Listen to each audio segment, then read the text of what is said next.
Boy, this is going on forever, isn't it? AOC has asked Diane Feinstein. This is a tweet from unusual_Wales, but they're good into Feinstein's corruption. All the wealth that she's made over her time. I also don't like that whole speak no ill of the dead or the nearly dead thing. I think that's just another one of those ways that we protect abusers. Oh yeah, he was a terrible person, but we're just gonna talk about how he loved cars. AOC has asked Diane Feinstein to resign. Feinstein, 89 years old, has some of the most unusual trades in Congress over her 30-year career. In that time, her net worth skyrocketed to over $200 million. Whoa. Just enjoy your fucking money. Go play Zelda. Do drugs. Play Zelda. Get Chinese food. And die like Nicolas Cage does in Leaving Las Vegas. Okay? Hank leaves Zelda. I want 3 months of Zelda and drugs and Chinese food, and then and then I just someday. The only reason I don't like that is because it would be very stressful for my roommate to find my corpse, and to have to deal with me being in that state for until I get there. That's my hope. That or orgy husband for a coven of grateful witches. Okay, Feinstein reportedly attended COVID hearings by the CDC in early Jan 2020. Hold on, let me get this big. There you go. There it is. That's the shot. In April 20, okay, so she attended COVID hearings, and afterwards, her husband sold between $1.5 and $6 million in stock, Allogene Therapeutics, amongst others. The stock market collapsed shortly afterwards. Feinstein was cleared by the DOJ. Boop, boop, boop, boop. DOJ, hello? No, yeah, that's fine. Yeah, she did some insider trading. Yeah, sure. What are you calling for? It's America. Why wouldn't they try to save themselves $5 million knowing that the stock prices were about to go down? In April 2018, Mark Zuckerberg testified before the Senate's Judiciary Committee, which Feinstein sat on. But in January 2018, Feinstein's husband bought $250,000 Facebook stock. Only in May 2018 did Feinstein disclose the $ Meta purchase. Feinstein praised Meta in the hearing. Ranking Member Feinstein. Thank you very much, Mr. Chairman, Chairman Grassley, Chairman Thune. Thank you both for holding this hearing. April 2018. Mr. Zuckerberg, thank you for being here. You have a real opportunity this afternoon to lead the industry and demonstrate a meaningful commitment to protecting individual privacy. There it is. A meaningful commitment. Zuckerberg, the individual privacy guy.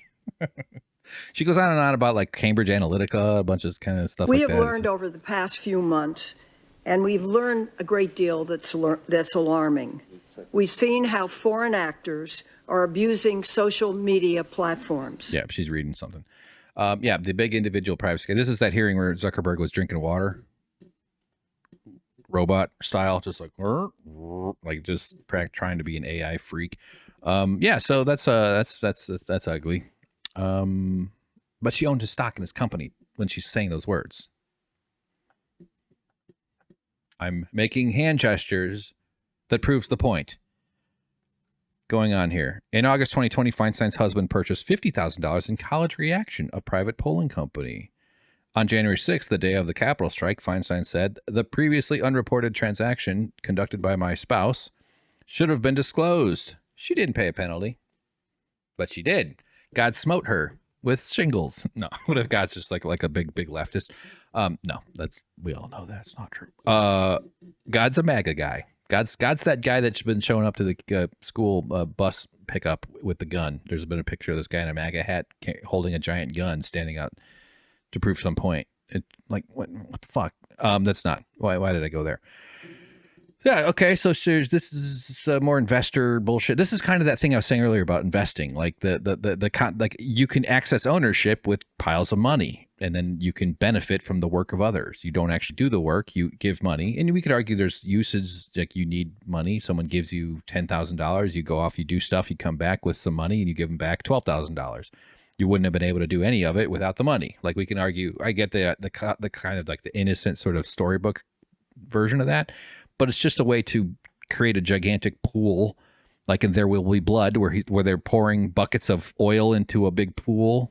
That's just like, okay, we're just storing our booty here, and then we allow other people to get into that booty, and then they use market forces and other bullshit, like the kind of exuberance that's possible from irrational emotion decision making and marketing, which is all this big mesmerizing bullshit thing to kind of use the market and the pricing and the panics and the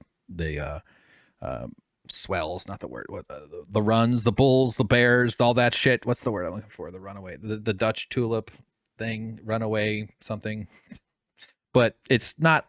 Meanwhile, the people who actually perform the work, the people who actually put their bodies on the line, are just getting barely getting squeezed, just getting paid barely enough to get by, and they're getting forced into even worse and worse economic conditions, housing pricing, and all that other stuff. So anyway, okay, keep going, Hank. Come on, dumbass.